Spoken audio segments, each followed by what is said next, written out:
The opioid epidemic is under the microscope yet again, and a new audit outlines what Oregon is doing in the fight against prescription drug abuse. Fox 12's Nora Hart has a closer look at what was outlined in that audit and why lead researchers say Oregon is lagging behind other states. It's a staggering statistic. The Oregon Secretary of State's office says every 3 days an Oregonian dies because of prescription opioids.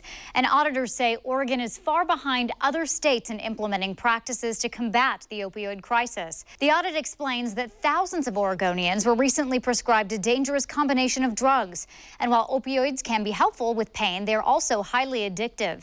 The audit looked at the state's response through the Oregon Health Authority's prescription drug monitoring program, also known as PDMP, which it claims is underutilized. For example, the audit states that Oregon is one of only 9 states that does not require prescribers or pharmacies to use the prescription drug monitoring program.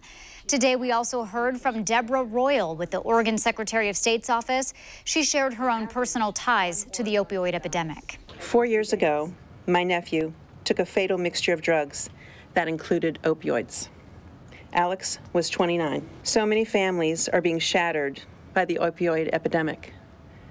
We have to act with determination to stop it where we can. Though Oregon has made some progress by prescribing less opioids in recent years, the Secretary of State's office says when it comes to providing access to treatment and recovery support for substance abuse, Oregon ranks last for adults and second to last for adolescents in the nation. The report also shows that Oregon has the highest rate in the country of senior citizens hospitalized for opioid-related issues like overdoses. Now, from here, auditors made 12 recommendations to the Oregon Health Authority, including that all prescribers should register with the PDMP database, as well as provide guidance on how to use that database.